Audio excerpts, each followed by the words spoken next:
안녕하세요. 저는 청진대학교 신학대학원에서 조직신학을 가르치고 있는 이상웅 교수입니다. 이렇게 여러분들 신학을 위한 교회를 위한 신학 포럼에 여러분들 만날 수 있게 되어 감사합니다. 한 2년 전에 에드워즈의 삼위일체론적 성령론이라는 주제로 한번 신학 포럼 현장에서 참여해 발표한 적이 있습니다. 그러나 지금은 이제 코로나 팬데믹 상황이기 때문에 이렇게 영상으로 여러분들을 만나 뵙게 되어 안타깝습니다. 이 상호 교류가 없는 이 강의만 하게 된다는 것이 안타까운 일이고요. 또 뭐 어떻게 보면 2년쯤 되니까 좀 익숙해지기도 한 방식인 것 같기도 합니다. 제가 지금 이번 시간에 이 경영진들이 요청한 주제가 헤르만 바빙크의 교회를 위한 신학인데요. 여러분들과 함께 자료를 공유해서 그렇게 보도록 하겠습니다. 참고로 제가 이 강의안을 나눠드리기 어려운 점은 좀 더 다듬어서 논문으로 발표를 해야 되기 때문에 조금 기다리셨다가 여러분들이 그렇게 인쇄된 것으로 보시기를 부탁을 드립니다. 제가 PDF를 띄워서 여러분들과 함께 이 시간 이 주제를 공부해 보도록 그렇게 하겠습니다.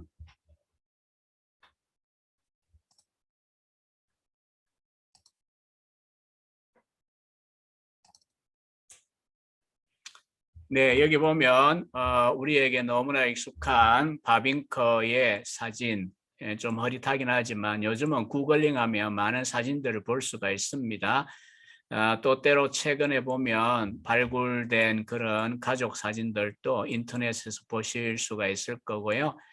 바빙커의 교회를 위한 이 신학이라고 하는 주제는 바빙커 신학 전체의 방향을 가리키고 있기 때문에 이 짧은 시간에 이렇게 말해질 수가 없어요. 그래서 저는 이제 그가 1883년 만으로 한 28살, 29이 되기 전입니다. 28살 때 깜번 신학교 교수가 되었을 때 그가 강연한 내용을 중심으로 그렇게 여러분들과 나누려고 합니다. 참고로 우리 나라의 다함 출판사에서 바빙크의 교회를 위한 신학이라고 하는 번역물 속에 두 개의 글이 있는데 그중에 첫 번째 글이 거룩한 신학의 학문입니다. 또 화란의 직역이고요. 우리나라에 최초로 알려지게 되었다는 점에서 굉장히 참 가치 있는 문서입니다.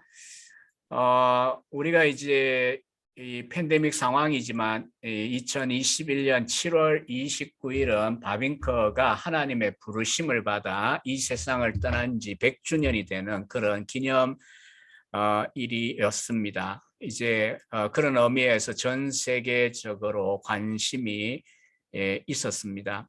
깜번에서는 깜번 신학대학과 자유대학 또 에딘버러 대학 등이 함께 이틀에 걸친 컨퍼런스를 진행했고요. 또 호주에 있는 브리즈번 신학교에서도 12월에 제법 이 규모가 큰 컨퍼런스가 준비되어 있습니다.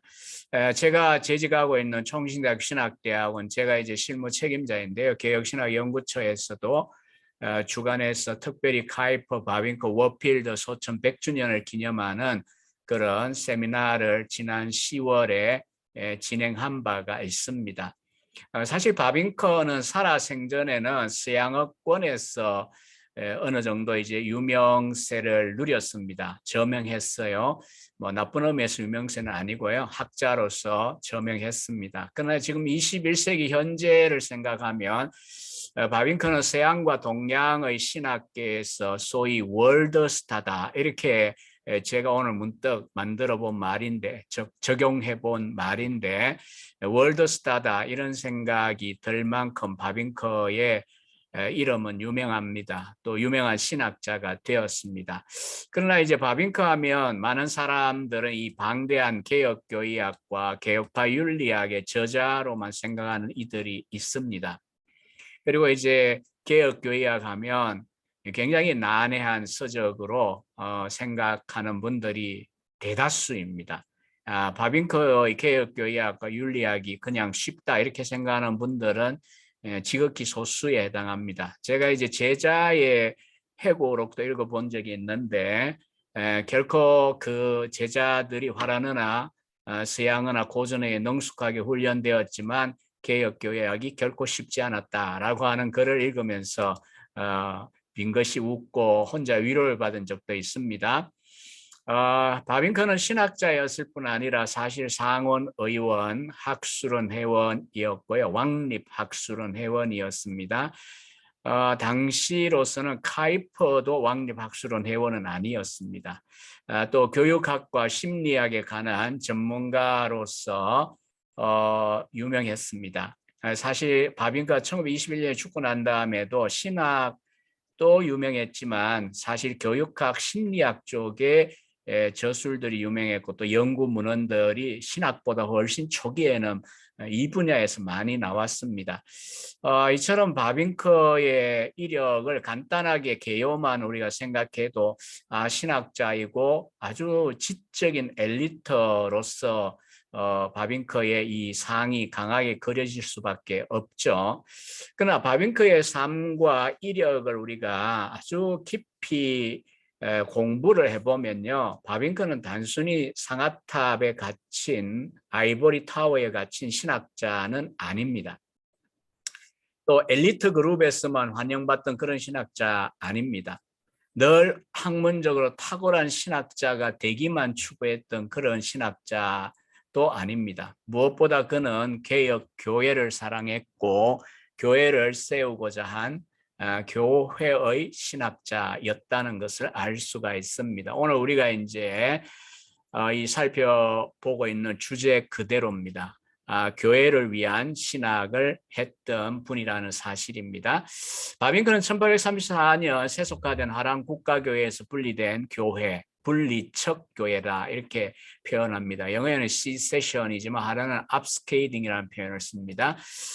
목회자인 얀 바빙크 목사의 아들로 태어났고요. 신앙적으로 경건한 신앙인으로 양육을 받았습니다. 우리가 아는 하이델베르크 교리문답이나 도르트 신경이나 벨직 신앙 고백서 등을 또 어릴 때부터 이제 공부하고 외우고 하는 이런 이제 교육을 받았습니다. 그다음 젊을 때 분리파 신학교 깜번에 있었죠. 공부했고요. 분리파 교단 목회자로 안수받았고 분리파 교회 목회자로도 활동을 했습니다. 그리고 스스로 분리파 교회에 속한 것을 기쁘게 생각했습니다. 공적으로 자기 교단을 사랑한다라고 하는 고백도 했던 사람입니다. 1886년 카이퍼의 주도하에 2차 분리운동, 이 국가교회로부터의 분리운동이죠. 돌레안치라고 불리우는데 일어났을 때 자신의 이 분리척 교단과 돌레안치파 교단이 연합하는데도 적극적으로 협력을 했습니다. 또 교단 합병 후에 신학적인 통합과 신학교 통합을 위해서 노력을 했습니다. 제가 이 초두에 이런 얘기들을 이제 나열하는 이유는 교회를 위한 이제 바빙크의 활동을 조금 이제 맛보기로 부각시키는 겁니다. 1920년 그가 레우 바르든 총회에 참석하고 돌아온 이후에 피곤을 느끼고 심장에 쇼크가 옵니다. 그래서 반년 이상 병석에 누워 있다가 앞서 말씀드린 대로 1921년 7월 29일에 바빙크는 하나님의 부르심을 받습니다.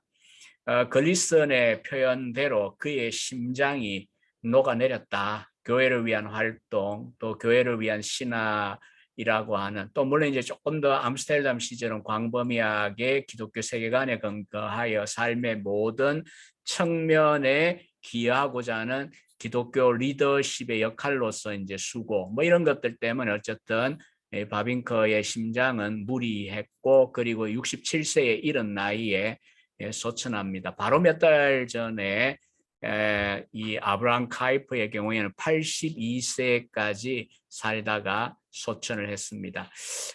우리가 이제 이번 이제 기회에 본고 이런 표현을 제가 이제 논문 형태를 썼기 때문에 그런 거고요. 이번 기회에 제가 이 깜번 신학교 이 교수 취임 연설문을 통하여 교회를 위한 신학자로서의 바빙커의 그런 진면모를 우리가 맛보기 할 텐데요. 먼저는 이제 배경 설명이 필요하겠습니다. 1854년 12월에 분립파 교단 목사인 얀 바빙커 목사의 아들로 태어났고요. 순수 개혁주의를 추구했기 때문에 분리했고 많은 시련과 고난을 겪었어요. 참고로 이제 론 글리슨의 바빙커 전기는 번역이 되어 있으니까 뭐 이미 읽은 분도 있을 텐데 유해무 교수님의 바빙커 평전도 2004년에 나와 있고요. 아마 내년쯤에 다함에서 역시 제임스 에글린턴의 2020년 영어 전기도 이제 출간이 될 거라고 생각이 듭니다. 그런 전기들을 보시면 되겠고요. 이제 저도 이제 여기에 보면 이전에 이제 바빙커의 이런 관련해서 제가 글들을 발표한 것들이 있습니다. 박영용 신학과 개혁신학 탐구에 다 수록이 되어 있습니다. 이 바빙커는 이제 이러한 경건한 개혁주의 가정에 태어나 신앙교육을 받고 7살에 하셀만 학교에서 공식적인 교육을 받습니다. 1870년 쯔볼로 나틴 스쿨, 뭐 김나지움이라고 나중에 부르고 인문고등학교죠. 고전어들과 현대어 중심의 교육을 받고 대학 교육을 준비했습니다. 그래서 기본적으로 바빙커의 경우에는 라틴어, 헬라어, 히브리어, 고전어와 그리고 이제 셈어라고 해서 또 시리아어나 이런 언어도 이제 공부하게 되고요. 나중에 신학부 시절에. 그러나 적어도 고등학교 때는 고전어 그리고 현대어, 이 화라는 자기 언어니까 잘하겠죠. 독일어, 프랑스어, 그리고 영어, 적어도 한 6개 언어를 배우고 이제 신학을 배우게 되면 히브리어를 또 별도로 이들은 이제 교육을 받습니다. 그래서 최소한 7개 언어를 읽고 뭐 또 이제 너무 열심히 공부한 사람들을 보면 라틴어나 헬라어로 시를 막 쓰고 이렇게 합니다. 읽고 듣고 쓰고 말하고. 우리는 이게 4차원 교육이 요즘 세대들은 되지만 저도 사실은 외국어가 거의 읽는 데만 치중한 이제 공부를 해서 참 입을 열기가 쉽지가 않습니다만 어쨌든 이 유럽의 언어 교육은 그렇지가 않습니다. 4차원의 교육입니다. 이렇게 이제 기본 교육을 받고 1873년 그의 나이 19 되던 해에 부모님의 소원대로 이제 깜번 신학교, 자그마한 교단 신학교이고 당시 나라에 인정 없는 목회자 양성 신학교입니다. 1년을 보냅니다. 그러다가 이제 원래도 원했지만 레이던 대학교의 신학부에 가겠다. 라고 고집을 했었는데 1년 뒤에 결국 부모님은 보내줍니다. 바빙커의 의도는 경건한 신앙이나 개혁주의를 버리겠다는 건 전혀 아니고요. 이제 보다 더 당시대의 유럽의 표준적인 신학을 배우고 또 이제 보다 더 학문적인 신학을 배우겠다 이런 이제 의도였습니다. 그래서 레이던에 1874년에 가서 1880년 그의 나이 만 25일 때에 박사학위까지 끝이 나요. 한 6년 공부하는데 학사, 그러니까 이제 예과라고 표현합니다. 그 다음에 이제 칸디다트라는 과정이 있고요. 독트란두스 과정을 하고 그리고 나서 이제 박사까지 6년 만에 끝이 납니다. 박사 논문은 츠빙글리의 윤리였고요. 지도 교수는 카이퍼와 동일하게 스콜턴 교수였습니다. 바빙커는 6년 동안 이 레이던에서 당시 최고의 자유주의 신학자들 밑에서 신학, 종교학 그리고 셈어 등을 배우면서 이제 학문적으로는 아주 기량을 갈고 닦았어요. 종교학도 배웠고요. 그러나 이제 신앙을 굳건하게 지켰고 원전을 읽고 이해하고 상대방을 이해하고 그 다음에 공정하게 비판할 수 있는 이런 능력을 바빙크는 길러내었습니다. 그러니까 바빙크 같은 이제 보수 정통 개혁주의 신앙인으로서 당시 그 최첨단의 자유주의, 19세기 자유주의의 최첨단 중에 하나인 상아탑 중에 하나인 레이던 신학부를 통과한다고 하는 것은 그야말로 뜨거운 용광로를 통과하는 것과 같았다라고 말할 수가 있겠습니다. 그러나 바빙크는 어쨌든 잘 통과했고요. 깜번 신학교의 학적도 유지를 했어요. 그래서 이제 그 시험들도 이제 다 통과해요. 1880년 7월 박사학위 받고 난 다음 달에 그 깜번 신학교도 시험들을 다 칩니다. 시험은 우리처럼 뭐 그저 쉽게 치는 시험은 아니고요. 과목별로 엄청난 분량의 책들을 읽고 구두 시험을 치는 굉장히 혹독한 시험들입니다. 최소한 한 과목당 몇천 페이지씩 요구하는 시험입니다. 교단과 분리한 적이 없습니다. 그리고 그는 최초의 신학 박사가 됐어요. 교단에서. 그리고 이제 교단의 목사로 먼저 안수받고 프라너거르라고 하는 북쪽 지역에 있는 프리슬란트 주의 자그마한 마을입니다. 저도 이제 중고 서점 때문에 여러 번 유학실에 가보았고 참 화란적인 그런 마을 중에 하나입니다. 분립파교회 목회자로 사역을 하면서 그러나 이제 1년 반 정도 이제 사역을 하죠. 아직 결혼은 안 한 상태고요. 주일 설교, 주중 교리 문답교육, 신방등과 목회 사역에 전념해요. 그리고 이제 사택에서 옛 개혁 교의학, 그러니까 이 도르트 신경이 만들어지던 17세기, 그다음에 이제 18세기까지의 개혁 교의학을 연구하고 또 이제 특히 이제 철학 공부를 열심히 바빙크는 이 시기에도 했었던 걸로 기록이 남아 있습니다.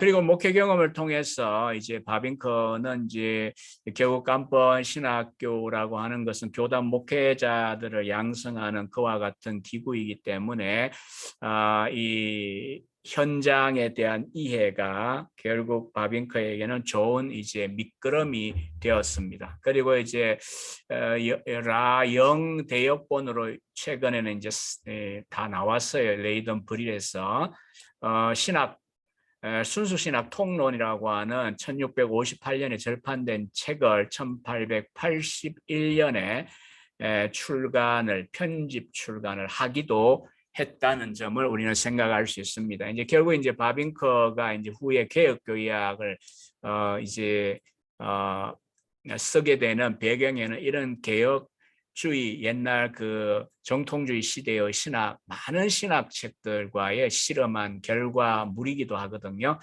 자, 드디어 이제 그가 1882년 8월 15일 깜번에서 열린 총회에서 신학 교수로 임명이 됩니다. 작은 신학교였기 때문에 그에게 부과된 과목은 실로 엄청났습니다.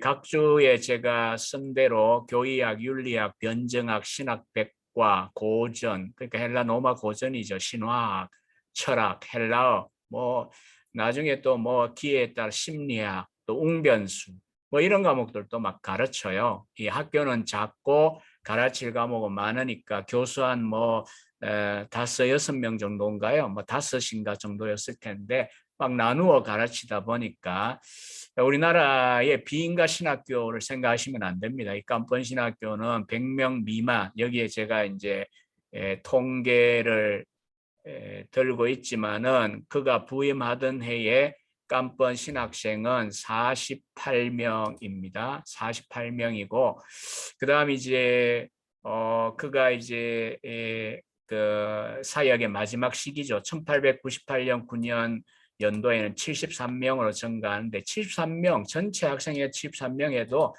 그렇게 많은 인원은 아니죠.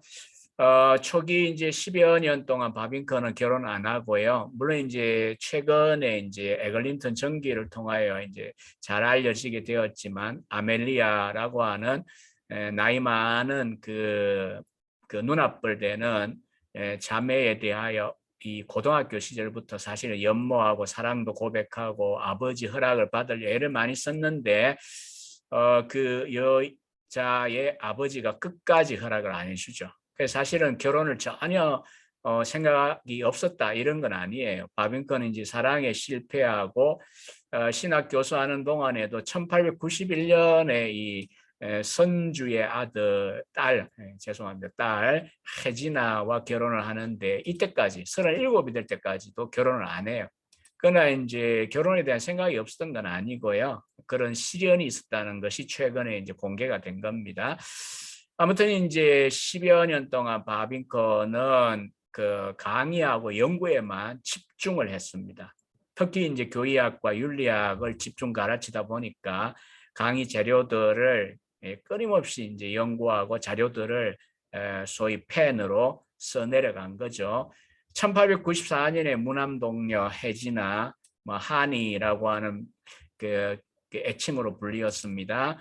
94년에 태어나고요. 그보다 이제 1년 뒤에 개혁교의학이 이제 출간되었습니다. 그리고 깜번신학교는 돌아가면서 교수들이 1년 단위로 교장을 직무를 보았습니다. 그리고 교장을 끝내면 또 이임하는 오버드라프트라는 하나의 단어를 쓰는데 이임 연설도 했어요.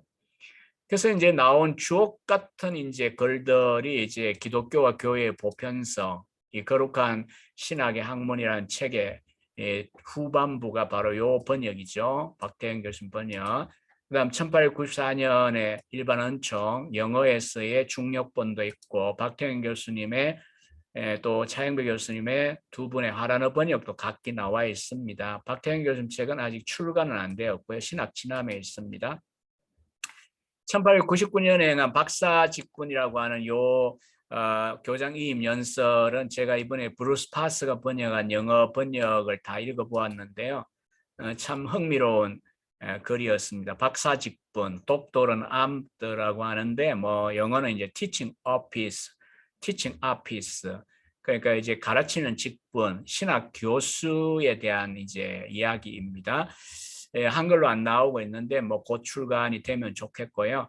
당시 이제 깜번 신학교는 규모도 작지만 교단 목회자 양성하는 신학교 세미너리이기 때문에 이제 그 박사학위 지도권을 총회가 주지 않았습니다.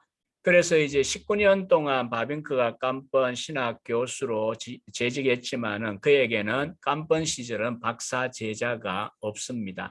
나중에 이제 암스테르담 자유대학교 신학부 교수로서는 20명인가 19명의 박사 제자를 기르게 됩니다. 그러나 깜번 신학교의 교육 수준은 결코 얕잡아 봐서는 되지 않습니다. 우리가 그 교육의 현장에서 결실을 맺은 바빙크의 개혁교의학 초판, 우리는 이제 물론 2판의 내용을 봅니다만 초판도 2판하고 이제 조금 이제 차이가 있을 뿐이지요. 수준이 같습니다. 또 최근 발굴되어 출간 중인 개혁파 윤리학을 보아도 바빙크의 신학 강의 수준이 어떠했는지를 우리가 알 수가 있습니다. 학문적으로 어쨌든 당대의 이제 학문적 기준에서 볼 때 내용은 다르지만 수준에 있어서는 탁월성을 보여줍니다. 그러면서 바빙크의 강조점은 항상 교회를 염두에 두고 있는 신학이었다는 점입니다. 그렇게 탁월한 신학을 추구했으면서도 바빙크는 1899년에 행한 박사 직분에 보면 동료 교수 빌렁아 조금 발음이 어렵죠. 빌렁아의 말을 빌려 어떤 말을 했냐면요. 이런 말을 했어요. 학위 없는 사람이 항상 사람 없는 학위보다 낫다. 엄밀하게 우리로 필요한 것은 성령과 지혜가 충만한 사람들이다. 이게 이제 박사 직분이라는 교장 이임 연설에서 바빙크가 한 말이에요. 그러니까 학위는 좋은데 인간이 안 된 그런 것보다는 학위 없는 인간이 낫다는 거예요.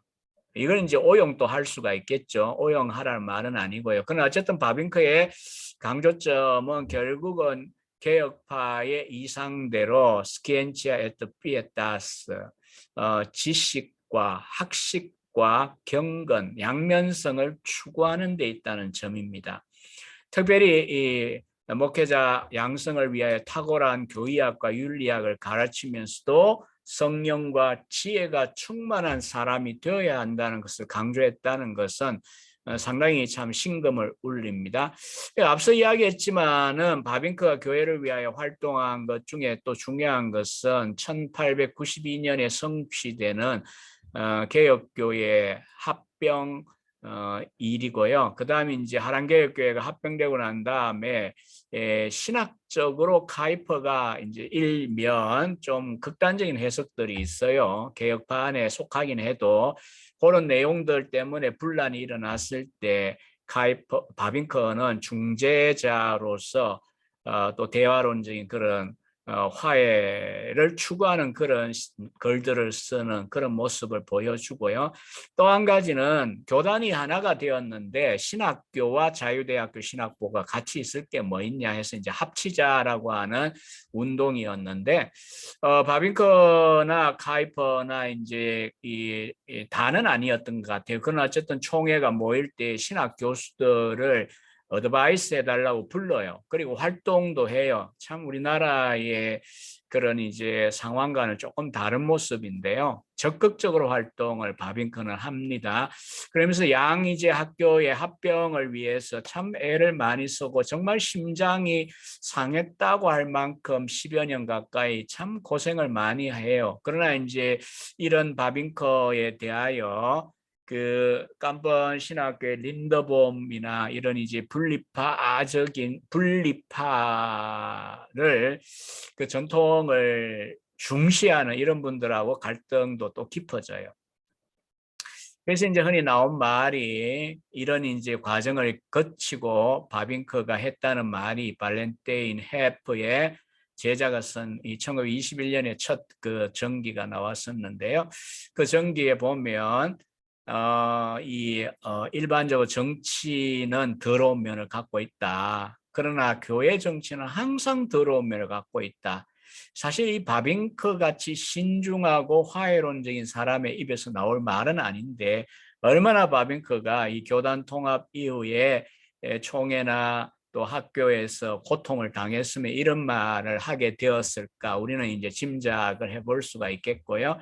아무튼 이제 이런 과정을 거치면서 이제 바빙커는 그렇게 분리파를 사랑한다고 했지만 통합된 이제 교단 안에 있는 하나의 또 다른 신학부이니까 교단 신학교의 통합은 안 되고 하니까 이제 바빙커는 자기의 그 깜번 신학교, 자기의 사실은 출신 그 교단의 신학교잖아요. 통합교단 안에 이제 들어왔지만 그럼에도 깜번 신학교를 떠나 자유대학교의 교의학 교수로 1902년에 부임을 합니다. 그래서 1902년 12월 17일에 종교와 신학이라고 하는 두 번째 교수 취임 연설을 하게 됩니다.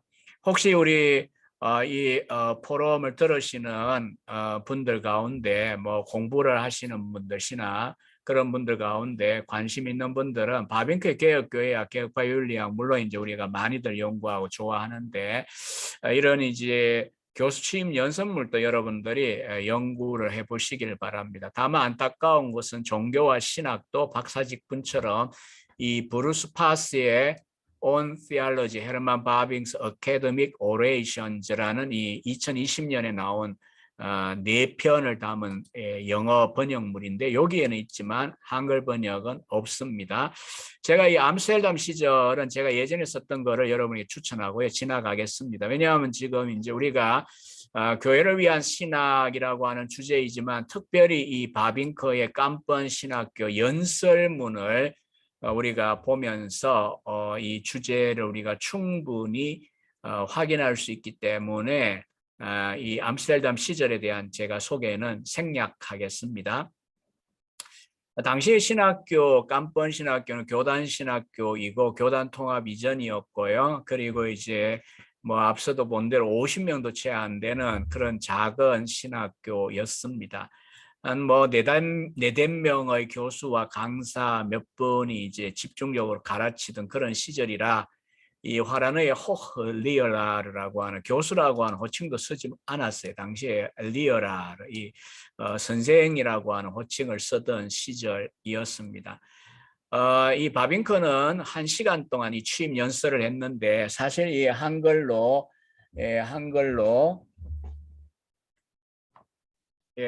한글로 이 나온 책에 보면 분량이 사실 그다지 많지는 않지만 그렇다고 1시간에 다 읽을 수 있는 글은 아닌 것 같아요. 아마 이제 통상적으로 하던 대로 바빙커는 이 강연을 하고 그 강연을 따듬어 쓸 수도 있고요. 아니면 강연문은 길게 쓰고 그다음 이제 강연할 때는 굉장히 짧게 강연을 했지 않을까 이렇게 우리가 생각을 해볼 수가 있겠습니다. 자, 하여튼 우리가 이제 이 거룩한 신학의 학문이라고 하는 주제로 바빙커가 그 교단 신학교 교수로 취임하면서 연설했다고 하는 점을 잊어서는 안 되겠습니다. 여기에 반이라고 하는 이거는 이제 제가 나중에 고칠 겁니다. 1시간입니다. 1시간 동안 강연했고요. 반면에 신약 교수로 취임하는 린더봄 나중에 20년 지나가면서 굉장히 이 관계가 쉽지 않은 관계가 되죠. 3시간 연설합니다. 이 성격 아시겠죠? 어느 정도는 뭐 나쁘다고 제가 표현하는 건 아니고요. 아주 강한 성격을 가졌을 것 같습니다.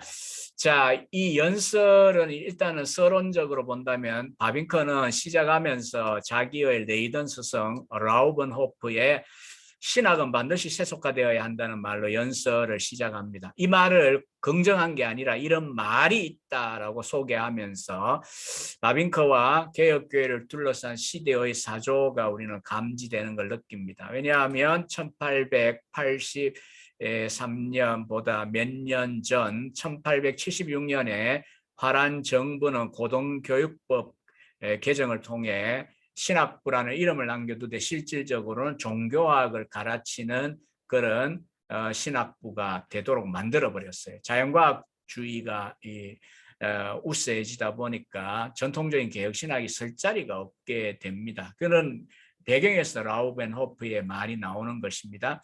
그러나 바빙커는 이제 이런 말에 대해 인용을 하지만 이런 주장이 결국에는 다름 아닌 신학의 사망 선고를 의미하는 것이다라고 선언해 버립니다. 그리고 그와 같은 세속화에 대한 주장은 신학의 거룩한 성격과 독립적 성격을 보존해야 될 우리의 소중한 사명입니다. 시대는 이렇게 흘러가지만 우리 분리파 교단과 이 깜번 신학교, 분리파 신학교라는 표현을 쓰든 깜번 신학교를 쓰든 깜번은 이제 소재지고요. 분리파 신학교. 이 신학교의 사명이라는 거죠. 신학의 거룩한 성격과 독립적 성격을 우리라도 보존해야 된다. 바빙커는 자기 신학교의 존재의 의의에 대하여 교회와 신학을 구원하기 위한 것이고 진리 안에서 촛대의 빛이 다시 비치도록 하기 위한 것이다 라고 밝힙니다. 1834년에 교단 분리와 국가교회로부터 또 1854년에 깜번 신학교가 설립이 되었거든요. 정당한 이유가 바로 성경의 원리들을 혼합되지 않도록 순수하게 보존하고자 하는 자라면 반드시 분리되어야 하는 것이었다라고 긍정적으로 이야기합니다. 바빙커가 볼 때 19세기 상황은 그리스도와 그의 십자가로부터 떠난 상태였기 때문에 분리척과 신학교의 사명은 전수된 거룩한 것을 보존하는 데 있다라고 밝힙니다. 바빙커는 획일적이고 이론론적이던 당시대에 대항하여 그리스도의 교회는 고유한 생명과 의식, 고유한 언어와 학문을 지닌다고 강조합니다. 또 신학의 독립성과 거룩한 권리가 이 학교의 설립으로 인해 이처럼 아름답게 보존된 것을 바빙커는 기뻐합니다. 그래서 라우벤호프에게 배웠지만 스승의 말 세속화가 아니고 거룩한 것을 거룩하게 성별하는 것이 신학을 보존하는 일이라고 말합니다. 그리고 이러한 신학의 학문 가운데 신학의 주요 과목, 혹시 신학 전공에 달하신 분들 감정적으로 듣지 마세요. 당시 바빙커의 입장에서 신학 백과를 정리하는 방식입니다. 교의학과 윤리학, 신학 백과 등을 이제 가르치는 소위 이제 교의학과 윤리학 교수였죠. 바빙커에 주어진 이제 과목이 또 이화란 개혁교회는 이것을 주요 과목이다라고 하는 표현에 대하여서 그렇게 뭐 반감을 가지진 않았어요. 신임 교수로서 신학에 대한 그림을 내가 한번 여러분들에게 취임하면서 한번 보여주겠다 이렇게 이제 주제를 말합니다. 그래서 오늘 이제 주요 몸통 부분을 보면요, 3가지 주제입니다. 거룩한 신학의 학문의 원리, 또 이 학문의 내용, 신학의 내용, 또 그다음 이 학문이 의도하는 목적 이런 게 무엇이냐라고 하는 겁니다. 먼저는 학문의 원리입니다. 한마디로 이야기하면 거룩한 신학의 원리라고 하는 원리, 프린키피움이 뭐냐? 영어에는 프린시플이 되겠죠. 원리가 무엇이냐라고 하는 이제 질문을 첫 번째 주제로 삼고 있습니다. 일단 이 신학이라고 하는 영어는 theology이겠지만 theology 화라는 약간 꼬리만 다르게 보이죠. theologia에서 온 단어이기 때문에 신학이라고 하는 단어가 그리스 저술가들에게 시작되었다라고 하는 점을 바빙커는 인정을 합니다. 이 바빙커는 신학이라고 하는 이 템플이 세워질 수 있게 되는 것은 그 기초가 말씀 가운데 완전하게 놓인 뒤에야 가능했다 이렇게 이야기합니다. 신구약 계시가 완성되고 난 후에는 새로운 계시가 필요 없다. 이 바빙커나 개혁교회의 분명한 계시의 종료성에 대한 입장입니다. 새로운 계시 주장하는 이들이 많은 이 시절에 우리가 이 개혁주의 원리를 잘 확인하고 지키는 것이 대단히 저는 중요하다고 생각하는데요. 그 다음에 이제 성령의 사역은 교회사 가운데 어떤 일을 하시냐, 말씀을 해설하고 적용하는 사역을 하세요. 이러한 성령의 인도와 가르침을 따라 그 어떤 외적인 강요도 없이 자연스럽게 이제 발생하게 되는 게 뭐냐, 그 다음 단계 이제 신학이라고 하는 게 생겨나게 된다는 거죠. 그러나 새로운 내용을 더하느냐, 안 더한다는 거죠. 이미 완성된 계시의 말씀을 해설하고 적용하는 역할만 성령은 하신다는 것입니다. 그래서 이제 이런 특징을 근거로 바빙커의 그 유명한 주장, 뭐 짧게든 길게든 익숙한, 여러분의 익숙한 내용이에요. 이겁니다. 오직 성경만이 신학이 추론되는 원리, 신학이 유도되는 유일한 지식의 원천이라고 하는 사실이 절로 흘러나온다라고 하는 사실입니다.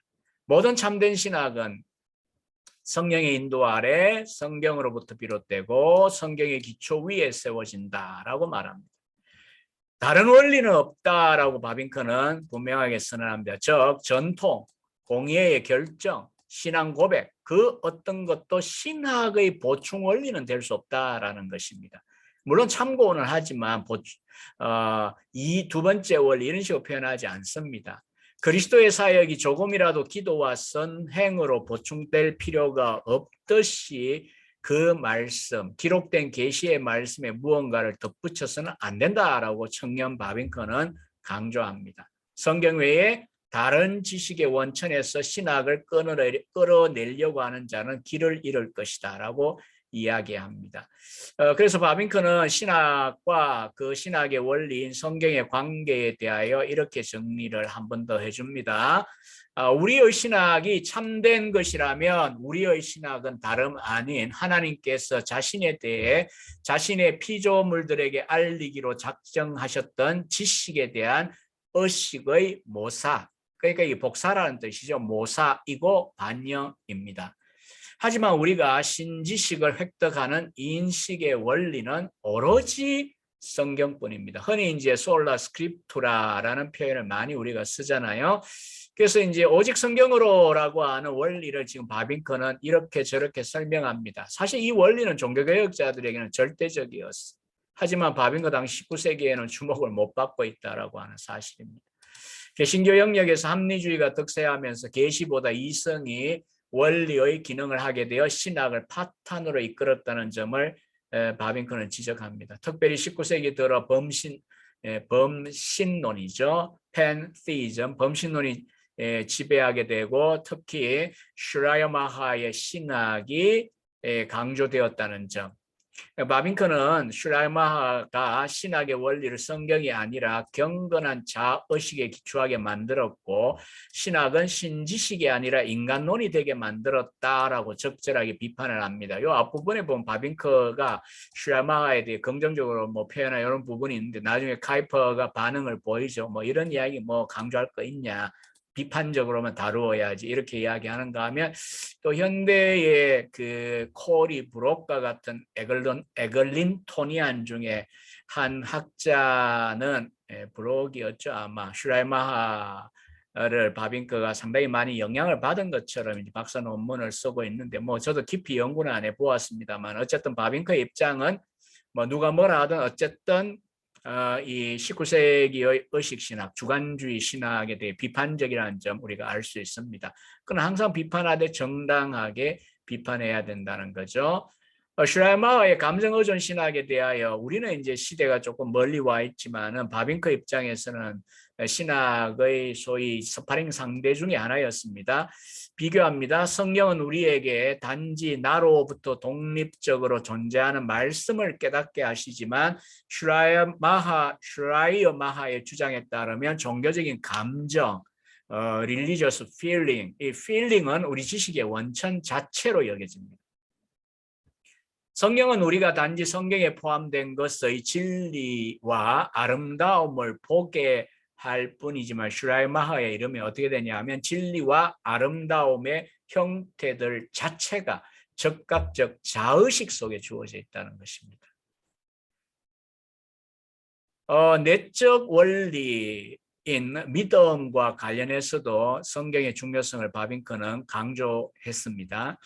구원하는 믿음, 즉 최상의 자유와 완벽한 확신, 완전한 신뢰, 궁핍과 사망 가운데에서도 신뢰하는 믿음은 인간적인 어떤 다른 것에 기초는 둘 수 없고 오직 하나님과 그의 말씀에만 기초를 두어야 된다라고 바빙크는 강조합니다.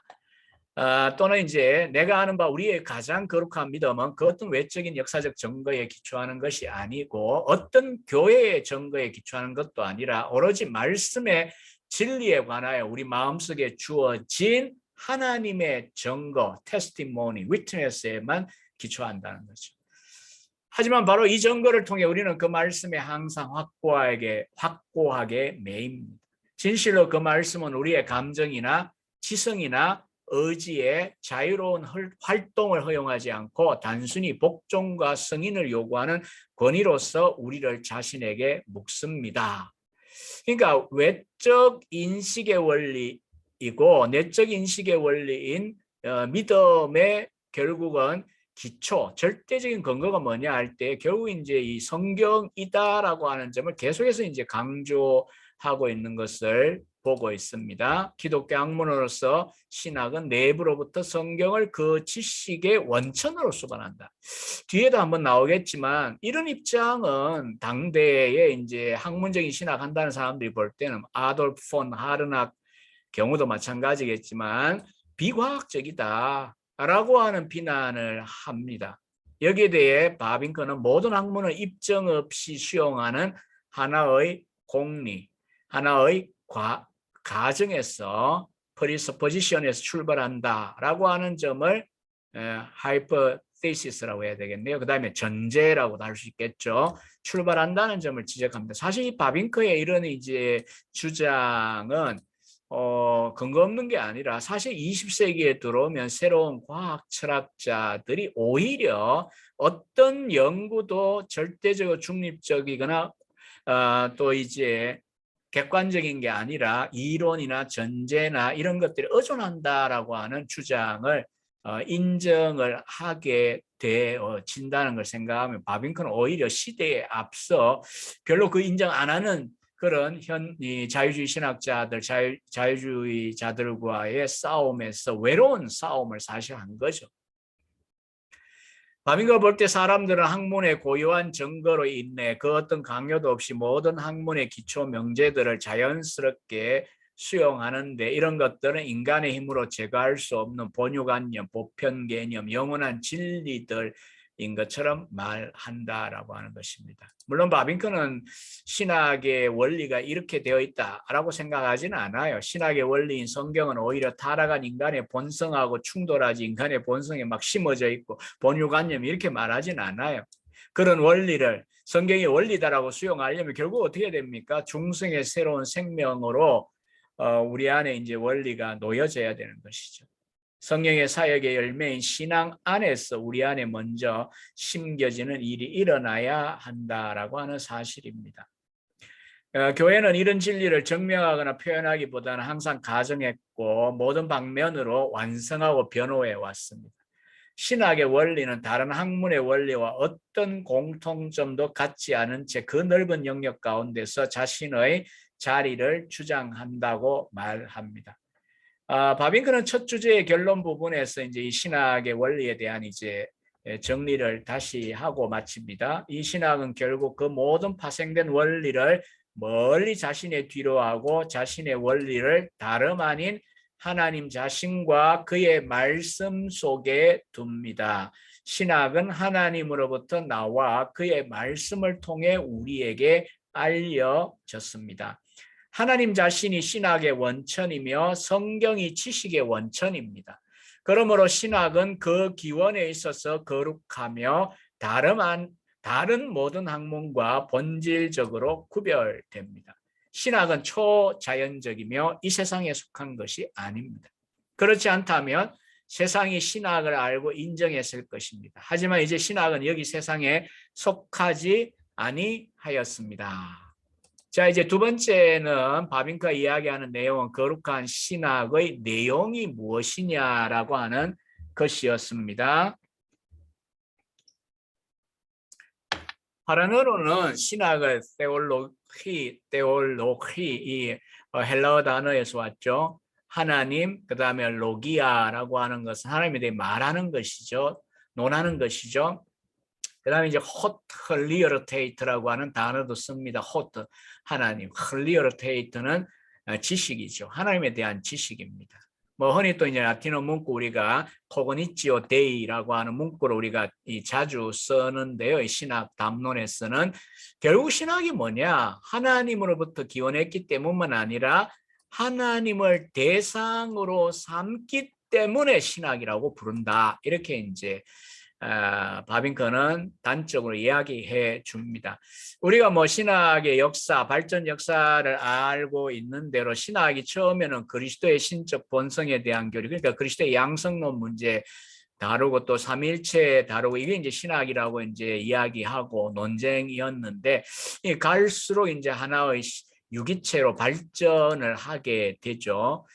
그래서 이제 나중에는 조직 신학이 결국은 신학의 핵심과 중심점으로 뭐 소위 7개 분과로 나누어지는 그 신학이 발전을 하죠. 그리고 이제 신학하면 처음에는 이제 이런 이제 교리적인 신학이 중심적이었습니다. 당시 국가교회 신학부들이 3개가 있었어요. 허로닝은하고 우트레흐트, 레이든 3개인데 자기는 레이든 출신이잖아요. 이런 이제 신학부의 경우에는 신학부라는 이름은 유지하는데 신학의 본래적인 의미나 유기체로서의 신학 교육을 하지를 못해요. 다른 종교들과 동일한 방식으로 기독교를 종교학으로 접근하는 방향으로 퇴보하고 있었습니다. 바빙크가 이 연설을 1883년에 하고 있는데 그러면 이게 7년 혹은 6년, 만으로 하면 6년쯤 전이겠죠. 1876년에 하란 고등교육법은 어떻게 했냐면 신학부 전체를 하나의 종교학부처럼 바꾸는 거였어요. 내용적으로 볼 때. 그럼 어떻게 되냐면 하나님이 더 이상 신학의 대상이 아니에요. 종교를 흥미로운 역사적 현상으로 연구하고 종교적 기원, 발전, 규례들을 배우려고 하는 것이 신학부의 목표가 되고 모든 시대, 모든 민족의 다양한 종교들에 대한 학문으로 신학을 대체하는 겁니다. 상호 비교를 통해 가장 순수한 종교에 도달하려고 하는 그것을 목적으로 하는 신학부가 되어 버립니다. 그래서 이제 결국 이제 뭐 이 당시에 이제 하란은 아니고요. 독일의 에른스트 트렐치 뭐 이런 기독교의 절대성을 부인하고 뭐 최상의 탁월하고 우수한 종교이다. 비교 종교학적으로 접근하니까 그 정도의 이야기를 할 수밖에 없는 상황이죠. 바빙크는 그 당시에 이런 신학의 조류에 대하여서 단적으로 이야기해요. 신학은 더 이상 존재하지 않습니다. 종교적인 연구는 저렇게 중립적인 연구를 추구하면서 유일하고 충분한 신학의 원리인 성경으로부터 완전히 분리되어 버리고 기독교의 절대적 성격을 빼앗는 데 이르게 될 뿐입니다. 라고 이렇게 잘 지적합니다. 신학이 종교학이 됨에 따라 그 고유한 원리와 고유한 대상은 계시된 하나님이 아니고 인간에 의하여 형성된 하나의 이상, 하나의 형상, 즉 하나의 우상이 되고 말았다라고 비판을 합니다. 또 당대 조류의 또 다른 문제점이 뭐냐 하면 교회와 기독교를 신학의 대상으로 만들고 나아가서는 기독교와 신학의 관계를 부적절하게 만들어 버린다는 거죠. 그래서 신학을 뭘로 보냐? 기독교, 교회를 관찰하는 하나의 전망대처럼 만들어버리고 신학자들은 교회 밖에서 공동체를 대하는 학문의 사람이 되게 만들어버립니다. 오늘날 때로 이제 우리나라나 전 세계적으로 이 신학하는 분들의 성향 속에서도 이런 걸 볼 수가 있죠. 교회 안에서 교회를 위한 게 아니라 교회 밖에서 객관적으로 중립적으로 우리는 교회를 대합니다. 이런 식의 사고를 가진 분들 있죠. 신학과 교회의 거리를 멀어지게 하고 믿음과 학문은 더욱 화해될 수 없을 정도로 대립하게 만들고 있다라고 비판을 합니다. 이런 이제 시대의 조류에 대항하여 바빙크는 뭐라고 이야기하냐면 신학자는 믿음의 도덕적根으로 자신의 대상, 그게 뭐냐 하나님의 계시와 그리고 그 가운데에서 하나님이 자기를 계시한 내용 이것에 자기를 묶어야 된다라고 요청을 합니다. 그리고 교회와 기독교는 신학의 대상이 아니고 주체다, 서브젝트이다라는 것이고요. 신학은 뭐냐? 하나님에 대한 의식이고 바로 그 이후로 자의식이며 하나님에 대한 지식. 약간 요 구절은 우리가 좀 이해가 쉽지는 않을 수도 있습니다만 어쨌든 하나님에 대한 지식이 신학이에요. 그 이후로 교회의 자기 지식이라고 제시합니다. 교회에 대하여 바빙크는 원리적으로 하나님에 관하여 하나님의 가르침을 받은 신학자이라고 봅니다. 교회는 성령의 촉구를 통해 신학이 생겨나게 하였다라고 말을 하고요. 교회와 신학의 관계 혹은 신학자의 관계에 대하여 바빙크는 이렇게 이야기합니다. 한마디로 교회를 위한 신학이어야 된다는 거죠. 교회를 위한 신학자. 교회 밖에서 교회와 관계없이 객관적으로 중립적으로 접근하는 그게 아니라 신학자는 교회 밖이나 교회 반대편에 쓰지 않고 전적으로 교회 안에 써 있습니다.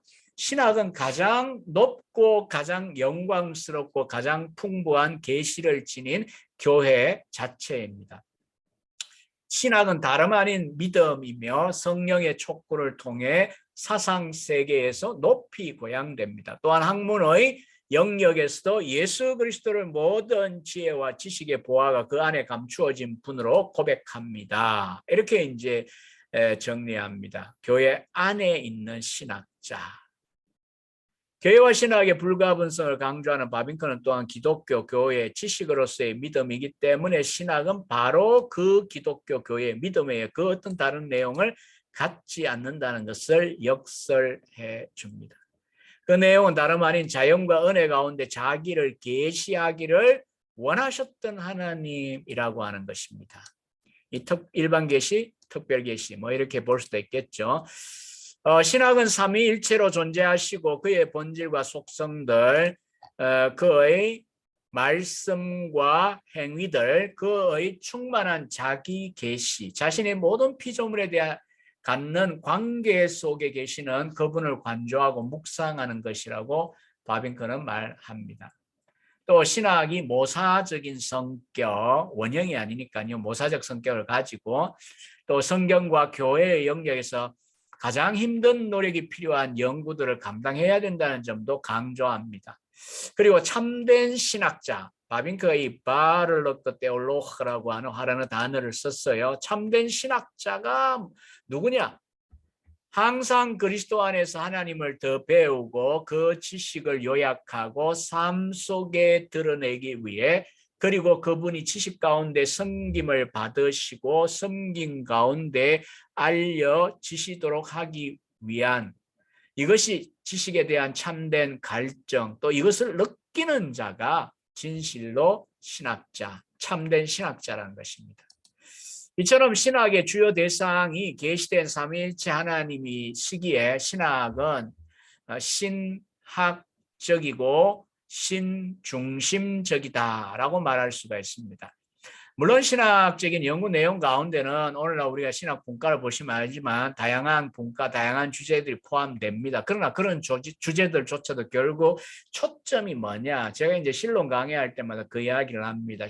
신학은 곧 신론이다. 그러면 이제 또 멘붕 온다 이런 사람도 있겠지만은 어쨌든 신지식이 신학이잖아요. 그러면 다른 분과들도 이 초점을 향하여서 어떤 의미에서 이 대상, 이 주제를 우리가 연구하느냐, 관계 파악이 필요하겠죠. 바빙크 당시에는 신학이 주로 인간론적이 되어버렸어요. 오늘날 이제 이런 경향을 가진 신학들이 많이 있습니다만, 바빙크는 철저하게 계시 의존적이고 신중심적 신학을 강조합니다.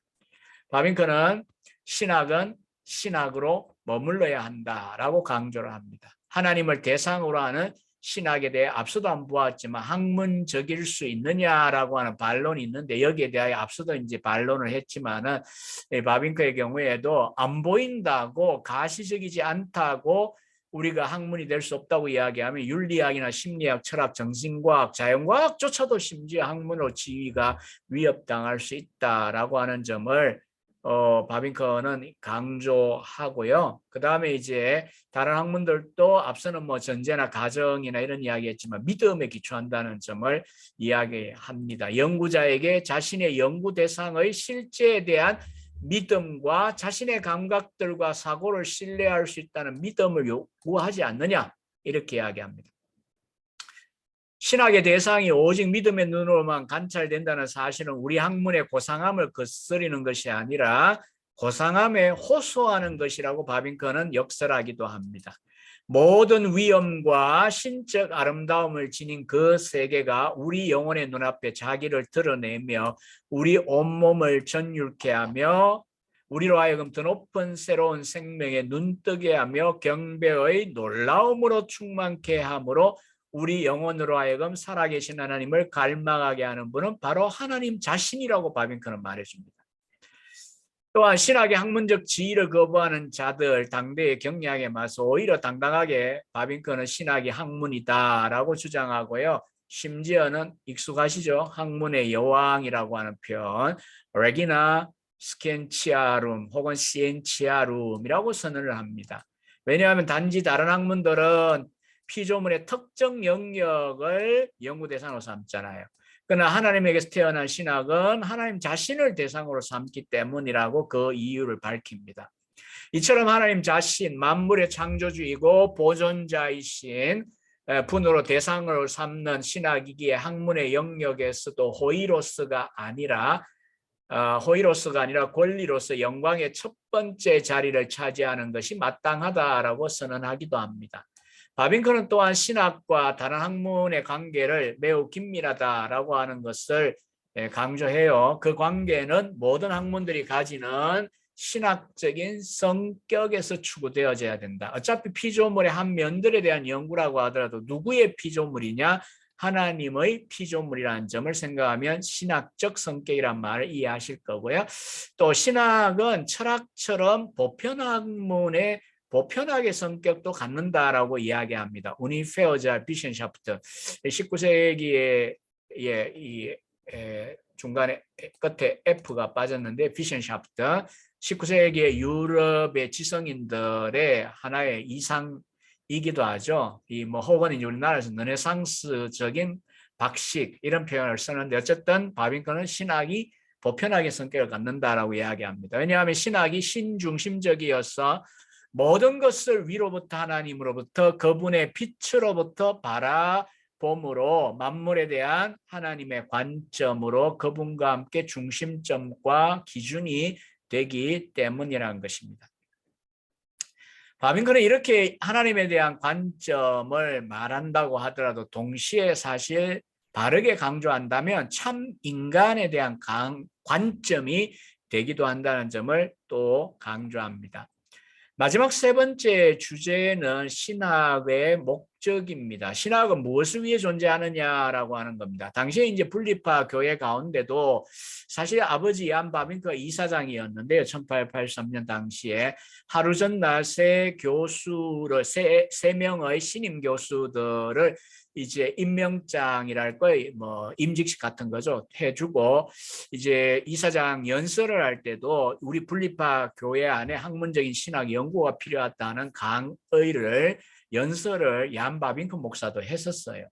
근데도 불구하고 이제 아무래도 분리파 교회 가운데는 경건에 치중하다 보면 세속에서 떠나자 학문적인 게 뭐 중요하냐 이런 이제 부류의 사람들이 있을 수 있어요.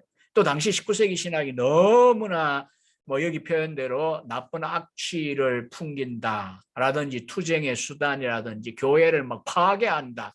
신학부를 보내었더니 뭐 갔다 와가지고 뭐 하나님도 안 믿고 성경도 안 믿고 막 이렇게 파괴한다 이렇게 보는 사람들이 있다는 거죠. 혹은 이제 아니 단순하게 성경 속에 있는 진리를 믿으면 되는데 왜 그 생명을 죽이는 하나의 시스템 체계 속에 비틀어 짜 넣느냐 이런 이제 비판을 제기하는 사람들도 있어요. 그러나 이제 여기서 이제 바빙크가 또 중요한 이야기를 합니다. 신학 없이 교회는 결국엔 건강하고 힘 있는 삶을 결코 살 수 없습니다. 우리 정신은 단지 일치를 기대하고 진리의 조화와 아름다움을 보기 원하는 것만이 아닙니다. 우리가 진리를 단지 개별적으로만 알고 그것들의 상호관계를 알지 못하는 한 우리는 그 진리를 모르는 것입니다. 체계적인 연구의 필요성을 이야기하죠. 성경 안에 구원에 필요한 지식인 진리는 다양한 질서를 따라 흩어져 있죠. 산재에 있다는 점을 인정해요. 그러나 하나의 체계적인 지식이 되게 하려면 신학 작업이 필요하다라고 하는 것입니다. 바빙크의 말을 봅니다. 하나님은 사람들이 자신들의 작업장에서 하나님을 숙고하고 따르기를 원하십니다. 하나님은 그들에게 그 모든 부여와 형형색색의 다양함을 지닌 성경을 하나의 유기체로서 그림처럼 생생하게 펼쳐 보이십니다. 이는 그들로 하여금 그 현상들을 관찰하고 배열하고 전체를 연결시키는 생명의 기운을 추적하도록 하기 위함입니다. 그러나 신학의 영광스러운 과제는 1차적으로 하나님이 계시했던 진리의 유기체를 우리로 하여금 알게 하는 것입니다. 바빙크에 의하면 신학은 성경에 산재해 있는 자료를 반복하는 것이 아니고 그 자료를 작업하고 처리하는 일을 해야 한다라고 하는 것입니다. 신학의 재료는 성경 속에 형식적으로가 아니라 내용적으로 명시적으로 가 아니라 암시적으로 포함되어 있다라고도 말을 합니다. 따라서 이러한 재료를 작업하고 처리하는 일을 함에 있어서 믿는 자의 이성 사용이 그러니까 우리의 어리전 이성 사용이 중요하게 된다는 점을 강조합니다. 그러니까 자료를 성경에 있는 그 재료를 작업하고 처리하는 일을 함에 있어서는 우리에게 주신 이 이성이 필요하다는 거죠. 성경의 진리들을 선명하게 밝히고 상호간에 비교하고 거기에서 다른 것을 도출하기 위한 도구로서 환영받고 존중받는 것이 이성이기 때문이라는 것입니다. 중생자의 이성이 중요하다는 점을 강조한 거예요. 이성주의를 강조한 게 아니고요. 이성이 없다면 신학의 학문과 그 진전에 대한 그 어떤 것도 언급될 수 없을 것이라고 단언합니다. 바빙크는 기독교를 하나님과의 전인적인 화해로 보는데 그렇다면 우리의 마음과 양심만 아니라 우리의 지성과 이성도 하나님과 화해하기를 추구해야 된다는 거죠. 어차피 신학 작업이라는 게 지성과 이성을 사용하는 거라는 거죠. 기독교를 우리 지성의 진리로서 견지하고 우리 믿음의 이성적인 것을 드러내는 것이 신학의 영광스러운 목적이라고 바빙크는 말하기도 합니다. 우리는 진리의 질서의 연관성을 알아야 되고 진리의 체계가 반드시 우리에게 선명하게 드러나야 되기 때문에 신학은 조직 신학에서 절정에 이르렀고 완전히 독립적인 실체가 되었다고 역설합니다. 그렇다고 진리 체계가 강요되어서는 안 되고요. 반드시 재료 자체에서 도출되어야 한다라고 하는 점을 바빙크는 강조합니다. 바빙크는 신학자의 할 일은 생명의 체계 자체를 발견하고 기본 사상과 구조화하는 원리를 추적하며 개념화시키는 재료, 개념화시켜 묘사하는 것에 있다라고 말합니다. 신학자의 할 일. 결국 다시 한번 바빙크가 강조하는 것은 신학의 원리와 체계는 재료 자체, 성경에서 나와야 된다는 겁니다.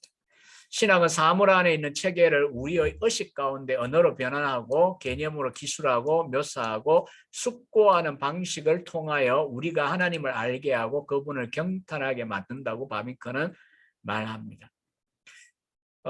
벌써 이제 시간이 뭐 많이 좀 지나갔습니다만은 내용을 들으시면서 야 이거 뭐 신학생들만 혹은 뭐 신학자 이야기구나 이렇게 생각하실 수 있는데 우리 이제 독서에 관심 있거나 이제 교회와 신학에 관심 있는 분들도 이런 이제 논의들을 찬찬히 읽고 음미해 볼 필요가 있습니다.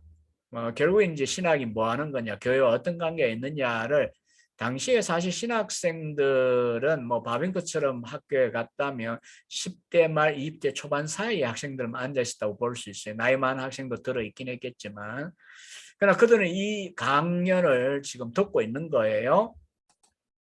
우리가 성경 계시 안에 발견하는 것은 무질서한 혼돈이 아니라 삼위일체 하나님의 작품과 관계된다는 복된 발견, 결국에는 우리 마음을 경배와 조용한 감탄으로 채우는 결과를 낳게 된다라고 말합니다.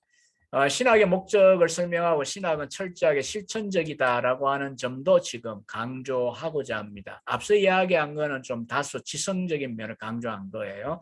그러나 바빙크는 단지 지적인 만족이나 자아충족적인 학문 추구에 반대합니다.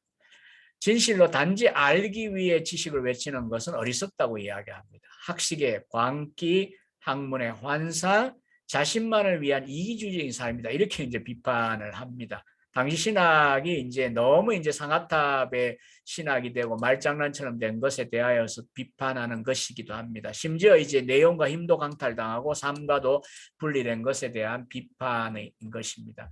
신학의 성격이 변질되고 공허한 웅변술과 헛된 철학에 함몰되어 열매를 맺지 못하는 처지가 되었다라고 이야기합니다. 그러나 바빙크의 입장은 이 문장에서 드러나죠. 생명에 근거한 신학은 생명을 위해 존재합니다. 하나님께서 우리에게 신학을 주신 것은 이로써 우리가 그리스도의 얼굴에서 그를 알고 그래서 영생을 얻도록 하기 위함입니다. 신학은 이론적인 학문이며 또한 실천적인 학문이기도 합니다. 라고 하는 주장을 합니다. 그래서 신학에서 삶을 위해 존재하지 않는 것은 아무것도 없다라고 말합니다. 신학은 지성만 종사하는 게 아니고 전인의 일이라고 봅니다. 모든 능력과 힘을 가지고 머리와 가슴, 지성과 의지의 자리를 잡습니다. 바빙크는 신학자를 만드는 것은 마음이다라고 하는 문구를 인용하고 이것은 우리가 하나님을 사랑하고 열매를 맺어 그를 영화롭게 하도록 하나님 자신이 우리 안에 역사하신 인간의 성향, 내적 정서, 지식이라고 설명해 줍니다. 슈라이마허가 인간 존재의 가장 깊은 곳, 그의 감정, 그의 직접적인 자의식을 종교의 자리로 강조한 점을 언급하면서도 개혁신학 자체가 참으로 실천적이며 탁월하게 윤리적이고 삶을 지향하는 신학이었다라고 강조를 합니다. 실천은 건강한 이론에 매우 확고히 기초해야 되고 이 이론은 반드시 좋은 실천에 이르러야 된다라고 하는 강조도 합니다. 이러한 이제 그 실천적 성격을 강조하고 난 다음에 그런 의미에서 이 신학이라고 하는 전체 분과는 실천 신학에서 마무리되고 함께 연결된다는 점도 강조해요. 앞서 조직신학이 신학의 핵심과 중심적이라고 강조했던 바빙크는 실천 신학이 신학의 면류관이다라고 하는 주장을 합니다. 그래서 이제 실천신학에 대한 강조가 여기에 이제 이어지고요. 그래서 신학은 지성학문 지혜일 뿐 아니라 통찰력이나 기술 모두를 포괄한다라고 이야기합니다. 실천적인 목적은 먼저는 신학 연구를 하는 신학자에게 달성돼야 된다. 이렇게 보면서요. 거듭나지 않은 자의 신학, 뭐 19세기나 20세기 이런 이제 신학자들이 들어 있습니다. 종교학처럼 할 수 있으니까요. 그거는 이제 존재하지 않는다고 봅니다. 왜냐하면 믿음 없이 신학을 연구하는 자는 신학을 삶 밖에 있는 이론으로 여기고 그 진리를 수학적 형식으로 사용하기 때문이라는 것입니다. 바빙크는 신학자에 대하여 이렇게 이야기합니다. 밤낮으로 하나님의 성전에서 하나님을 섬기는 제사장입니다. 신학자는 하나님을 선포하고 항상 그의 이름의 영광을 위해 말하는 선지자입니다. 신학자는 모든 선한 일을 위하여 능력을 갖춘 하나님의 사람입니다. 그러므로 신학은 참으로 종교이며 이 종교는 20세기의 신앙과 종교 구분하는 그런 의미는 아닙니다. 옛 의미입니다. 하나님을 섬기는 것이고 그의 왕국을 위해 일하는 것입니다. 신학은 우리 신학자들이 종종 묘사하듯이 하나님을 경외함, 하나님께 대한 삶, 하나님을 향한 일입니다. 페테루스 판 마스트리트에서도 윌리엄 퍼킨스에도 마찬가지고요. 이런 강조점들이 있었죠. 바빙크는 이러한 신학의 실천적 성격과 신학자의 소명을 밝힌 후에 신학과 교회의 관계에 대해서 명시적으로 밝혀줍니다. 신학은 신학자에게만 열매를 맺는 게 아니죠. 교회 안에서도 역할을 해야 됩니다. 교회에 적대적이지 않습니다. 교회를 가장 거룩한 믿음으로 인도하고 그 믿음으로 위에 교회를 건설하는 게 신학이라고 말합니다. 교회는 신학을 생명 가운데 불러내어 살아있게 만든다면 신학은 다양한 방식으로 교회를 섬겨야 된다라고 바빙크는 설명합니다. 신학은 과거의 그 신학적인 유산으로부터 교회를 부여하게 하고 오늘의 역사 속에서 교회의 정체성을 이해하도록 돕고 사상의 세계에서도 교회의 신앙이 최고의 참된 학문으로 빛나게 해야 할 뿐 아니라 신학은 교회를 인도하고 교회의 영적 완전을 위해 일할 교회의 봉사자들. 지금 이제 바빙크 하려니 이전에 신학교 학생들, 교역자들 길러내야 될 사명이 있다고 이야기합니다. 한마디로 신학은 하나님의 공동체가 하나님을 알고 섬기게 하는 영광스러운 임무를 가지고 있다는 것, 참되고 거룩한 삶을 배양할 수 있다는 점에서 다른 학문들과 차이가 있다는 것입니다. 그리고 이제 여기서 최종 목적, 더 궁극적인 목적이 뭐냐 할 때 결국 개혁파는 하나님의 영광에 대한 강조로 갈 수밖에 없죠. 바빙크는 우리가 그를 영화롭게 하도록 자신의 지식을 우리에게 알리시고 또 신학이 하나님의 이름의 영광을 위하여 쓰임받게 하나님이 하신다고 이야기합니다. 그래서 신학은 주님께서 학문의 마당에 심은 하나의 삭이며 주님께서 영화롭게 되기 위해 그분의 손이 행하신 하나의 사역이라고 설명합니다. 신학은 계속 자라고 성장하며 신학은 지혜의 영이자 주를 경외하는 영이신 최고의 예술과 성령의 예술품으로서 사도들과 선지자들의 토대 위에 꾸준히 건설되어 가야 된다라고 하는 말도 합니다. 바빙크는 이 연설에서 흥미로운 짝말을 써요. 하나는 보수적이란 말을 써요. 이전 세대의 유산을 수용하고 정진시키고 개혁적으로 장차 다음 세대에 넘겨주기 위해서 보수적이 돼야 된다는 거죠. 획득한 지난 세기의 보아들을 비판의 용광로 속에 계속 던져넣기 위한 것이 아니고 그 보아들의 강력하게 표현된 진리의 아름다움을 우리도 우리 영혼 속에서 발견할 기회를 제공하기 위해 보수적이다 이런 표현 썼고요. 진보적이라고 하는 표현을 썼는데 진보주의하고는 사실은 관계가 없어요. 과거를 존중함으로써 신학 자체가 완성되지만 마지막 목적을 달성하기까지 놓인 토대 위에서 계속 건설해 나가야 한다는 것. 신학은 칼케돈이나 도르트레흐트에서 머물 수 없다. 여전히 성경 속에 숨겨져 있고 안개 속에 쌓여 있는 것들. 그러니까 성경 안에는 앞 세대가 다 밝혀내지 못한 진리가 담겨 있기 때문에 그것을 이제 시대마다 더욱더 이제 발전을 시켜야 된다라고 하는 점을 이제 바빙커는 강조하고 있는 것입니다. 그래서 여전히 성경 속에 숨겨져 있고 안개 속에 쌓여 있는 것에 대해 이 시대와 다음 세대에 더 많은 빛을 비추는 것이 하나님께 기쁨이 될 것이라는 확신이 신학을 설득한다라고 하는 사실입니다. 신학에 대한 이제 이야기를 이제 하고 나서 이 강연문 자체는 신학의 원리, 내용, 목적 이것인데 이제 마치면서는 인사를 해요. 인사하기 전에 하는 말이에요. 예수 그리스도와 그의 십자가에 못 박히신 것 외에 아무것도 알기 원하지 않는 신학은 오로지 그로부터 그를 통하여 말하기에 하나님에 대하여 말하는 사명을 수행합니다. 신학은 생명을 위해 생명에서 나와 성도의 완전, 그리스도의 몸의 건설을 위해 일하고 진리 안에 있는 하나님께 대한 섬김이요 그의 거룩한 이름에 대한 찬양과 감사입니다. 제가 이제 이 바빙커의 글 자체를 정확하게 전달을 외워서 하기는 어렵고요. 이제 같이 많이 읽었는데 신학의 자기가 맡은 이제 신학의 윤곽과 주된 개요를 이제 제시를 했어요. 그러고 나서는 이제 관례대로 이제 인사를 합니다. 먼저는 자기를 임명해 준 총회가 임명하니까 총회에 대해 감사를 하죠. 나는 기쁨으로 받아들였다. 또 교회의 빚진 자이고 교회의 완성이라는 실천적인 목적을 위해 내 직분을 감당하겠다 이야기합니다. 또 그다음에 이제 이 사회에 대하여 신학의 심장과 핵심 교의학이죠. 이 교의학적 과목들을 맡겨주신 것에 대해서 감사하고 심각한 소명과 무거운 책임감을 느끼고 있다 이런 표현도 쓰고요. 동료 교수들 뭐 나이들이 많았어요. 자기는 또 젊고 그런데 이 가장 젊은 자이지만 우리 모두가 그리스도의 영광과 교회의 구원을 중요하게 여기는 성령의 자녀입니다 라고 하는 인식을 고백하고 교수의 임무라고 하는 것은 교회의 필요에 주목하든 학문의 요구에 주목하든 이루 말하기 어려울 정도로 무겁다는 점을 고백합니다. 또 교회와 신학을 사랑하고 헌신하고 교회와 신학의 발전을 위해 우리가 협력해야 된다라고 하는 점을 젊은 교수지만 바빙커는 강조했고요. 교수들이 연합함으로 온 교회를 지극히 거룩한 믿음과 하나님의 아들을 아는 지식 위에 세우게 되기를 소망하며 학교에 대해서는 하나님의 신실하심과 그의 풍성한 자비하심의 기념비가 되기까지 오래도록 존재하기를 바랍니다. 이렇게 소망을 밝혀요.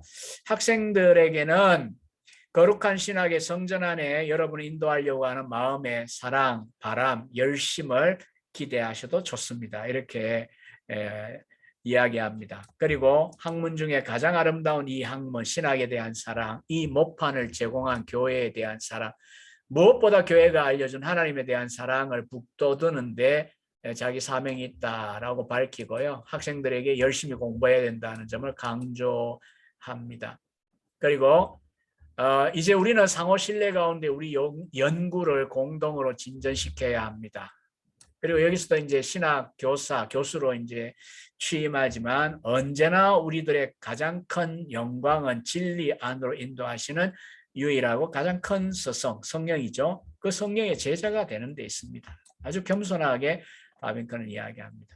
자, 이상해서 우리는 바빙커의 깜번 신학교 취임 연설문 1883년 1월에 전달한 이 연설문 바빙커의 말로 하면 신학의 윤곽과 주된 개요를 제시했다라고 하는 그런 내용인데 이 연설문을 통하여 자, 바빙커의 신학적 정체성에 대해 의혹을 갖고 있던 당시에 이제 교단 내 인사들에게 이 친구는 젊고 레이던 출신이지만 개혁주의 신학에 투철하게 써 있고 가르치겠다. 그 다음 당시에 이제 과학주의적인 학문관이 기세 등등하므로 이 주요 신학부들이 종교학 연구로 변질되는 시대에 개혁주의 신학, 성경을 원리로 하는 이 신학이 가능하다라고 하는 걸 강조하고 내용과 목적에 대해서도 분명하게 밝히는 걸 보면서 참 이 젊은 신학자에 대하여 기대를 가질 수 있는 그런 시간이었습니다. 또 이제 이 시대에 와서는 어느 정도 이제 익숙해졌지만 어떤 학문도 선입견, 전제, 이론에 근거하지 않는 학문이 없다라고 하는 점을 이미 19세기의 바빙커는 강조하면서 신학이 학문으로서 가능하다는 점. 그 다음에 이제 그러나 이제 계시만이 원리이고 근거이고 재료이다는 것. 또 신학은 신학이어야 된다는 것. 인간학이 아니라고 하는 점을 강조한 것 등을 우리가 볼 수가 있습니다. 결국은 이제 교회를 위한 신학이어야 되고 교회를 세우는 신학이 되어야 된다라고 하는 강조 우리가 볼 수가 있고요. 그 일을 위해 바빙커는 이제 이 신학 교육을 하겠다라고 이제 밝히고 있는 거고요. 이 일을 위해 신학 교수들이 연합할 것을 또 요구하고 있는 것이고요. 또 이제 하나님의 영광을 위해서 우리가 이 일을 해야 된다라고 하는 점을 강조하는 것을 우리가 보면서 이 개혁교의학의 바빙커 는 당연히 우리가 익숙하고 알지만 역시 1883년에 신학 교수로 첫 발자국을 떼는 젊은 교수의 이 생각 또 혹은 방향 역시 동일하다라고 하는 점을 우리가 볼 수가 있습니다. 오늘날 우리가 이제 학문의 발전에 이제 따라가려고 하는 그런 이제 신학이 특히 이제 뭐 유명한 대학 신학부 디비니티 스쿨이나 신학부를 통해서 많이 이제 다양한 혁신적이고 진기한 이야기들이 많이 공급이 됩니다. 근데 또 항상 유행을 하다 보면 시간이 지나면 또 사라지죠. 이럴 때에 우리 개혁주의 신학을 공부하는 분들 또 목회자들 또 우리 교우들께서는 이 젊은 바빙커 온전하다, 완벽하다, 뭐 다 이렇게 말하는 건 아니에요. 그러나 이 짧은 연설문을 통해서도 우리에게 개혁신학의 원리적인 측면을 잘 보여준다는 것. 이 성경을 원리로 삼고 하나님 지식이 중심적이라는 사실과 하나님의 영광을 위해야 된다는 것. 그 다음에 이제 교회를 위한 신학이 되어야 된다는 점을 강조하고 있는 것을 우리가 배울 수 있다고 생각이 듭니다. 뭐 서둘러 이렇게 제가 진행했지만은 시간이 조금 길게 되었습니다만은 어쨌든 제가 마지막으로 권하고 싶은 것은 이 바빙커의 이 실제 번역된 글 화란어에서 번역한다는 게 보통 힘든 게 아닙니다. 박태영 교수님이 훌륭하게 그 일을 해주셔서 늘 감사한 생각이 들고요. 뭐 저도 덕을 보지만 뭐 늘 화란어와 대조해서 또 보기도 하지만 그래도 한글이 편하고 익숙하죠. 우리 청중들께서도 바빙커의 개혁교회학, 개혁파 윤리학도 열심히 읽으셔야 되지만 이런 그 연설들이나 소품들도 잘 읽어보십시오. 그러면 역시 바빙커는 언제나 바빙커적이다 이런 생각, 경탄을 아마 하시게 될 것입니다. 참으로 저나 여러분 모두가 다 주님의 몸된 교회를 세우는 신학이 되고 목회가 되고 우리의 섬김이 될 수 있기를 소망하면서 이렇게 귀한 강좌를 마치고자 합니다. 감사합니다.